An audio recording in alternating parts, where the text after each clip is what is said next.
Buen día, mi nombre es Madeline Medel y estoy con mi compañero Braulio Domínguez. Somos de la carrera de Derecho de séptimo cuatrimestre y vamos a exponer acerca del juicio contencioso administrativo federal.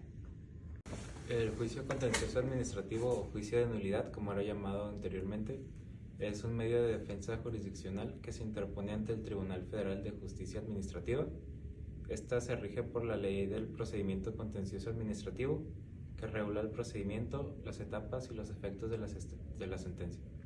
Asimismo, como fundamento tenemos la Ley Orgánica del Tribunal Federal de Justicia Administrativa, que a su vez regula la competencia de las salas ordinarias especializadas que integran el Tribunal Federal de Justicia Administrativa y a su vez también regula las funciones y sus atribuciones. Otra de las leyes que regula el juicio contencioso administrativo federal es la Ley Orgánica del Tribunal Federal de Justicia Fiscal y Administrativa, que establece los procedimientos contra las resoluciones administrativas definitivas, así como los decretos, acuerdos y reglamentos de carácter general que son autoaplicativos cuando el interesado se violenta contra uno de los actos de aplicación de las mismas autoridades. Tienen la acción de controvertir una resolución administrativa favorable a un particular cuando se estime que es contraria a la ley. Las partes que participan dentro del juicio contencioso administrativo, según lo estipulado en el artículo 3 de la Ley Federal del Procedimiento Contencioso Administrativo. En primer lugar está el demandante, es decir, la parte actora, quien es el que resiente la afectación del acto concreto de la autoridad que está tratando de impugnar. Después están los demandados, quien es la autoridad que va a dictar la resolución impugnada. El tercero, que tenga un derecho incompatible con la pretensión del demandante, es decir, un tercero interesado, quien es el que resulta favorable de la resolución hasta el momento. El artículo 13 de esta misma ley nos indica que el demandante puede presentar su demanda mediante juicio en la vía tradicional o ordinaria, que es por escrito, ante la sala regional competente, o puede hacerlo en línea a través de la página del sistema judicial. Es importante recalcar que se cuentan con 30 días de un término para partir que se tiene conocimiento del acto de autoridad que se trata de impugnar. De lo contrario, se puede tener entendido que de manera tácita, por no haber presentado su demanda en tiempo y forma, el actor renuncia a este procedimiento. Si no se produce la contestación de demanda en tiempo y forma, o no se refiere a todos los hechos controvertidos, tendrá como ciertos del actor que impute de manera precisa al demandado. Esto nos quiere decir que si la parte demandada en su contestación de denuncia no menciona todos los hechos que la parte actora le adjudica como ciertos, el tribunal o el juzgador van a tomar de ciertos todos estos.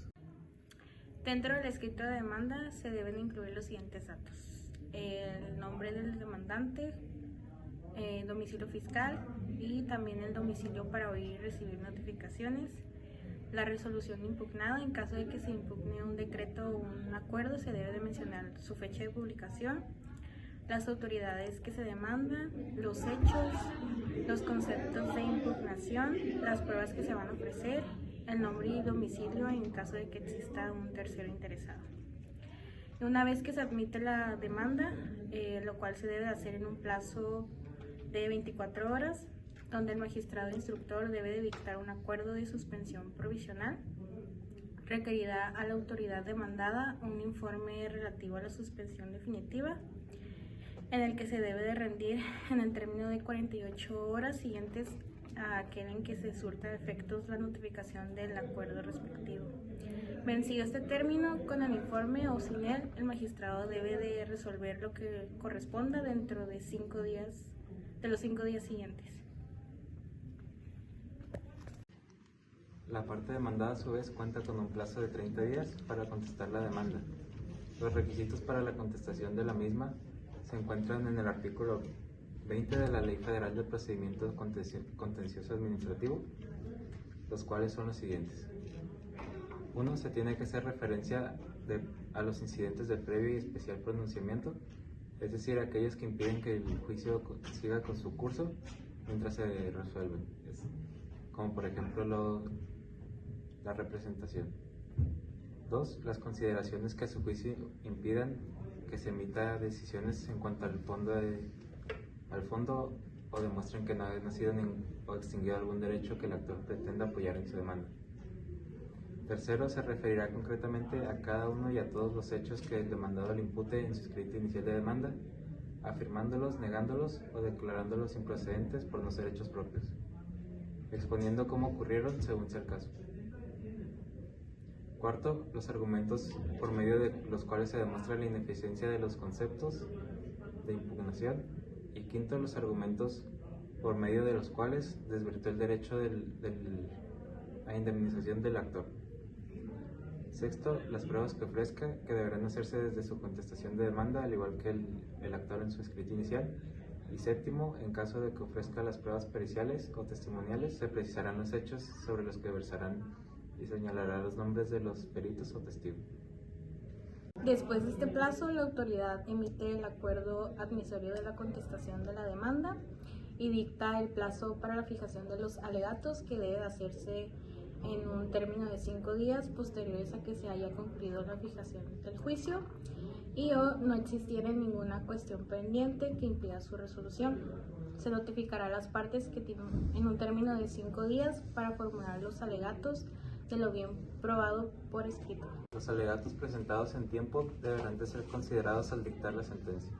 Dichos alegatos no pueden ampliar la litis fijada en el acuerdo de admisión de la demanda, es decir, no pueden agregar datos que se hayan omitido en la presentación del escrito inicial o en la contestación de la misma. Una vez vencido este plazo, se pronunciará sentencia por unanimidad o por mayoría de votos de los magistrados integrantes de la sala dentro de los 45 días siguientes a que aquel haya cerrado la instrucción en el juicio.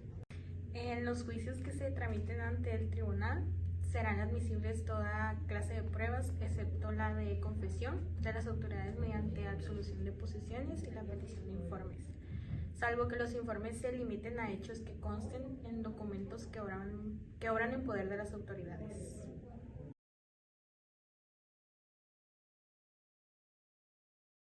El juicio contencioso administrativo no procede en los casos en que afecten el interés jurídico del demandante, que no sea competencia del tribunal o hayan sido previamente sentenciados, entre otros casos. La Ley Federal de Procedimiento Contencioso Administrativo establece claramente los casos de improcedencia de sobreseimiento del juicio.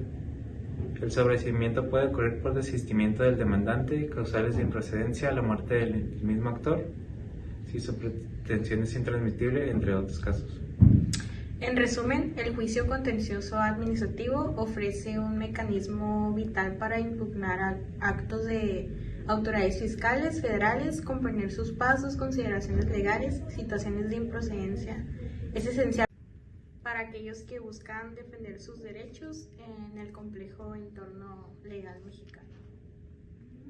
Después de que no haya ningún asunto pendiente que impida la resolución y el paso del periodo para que ambas partes presenten sus alegatos finales, comenzará el periodo para dictar sentencia. Esta sentencia podrá reconocer la validez de la resolución impugnada o declarar la nulidad.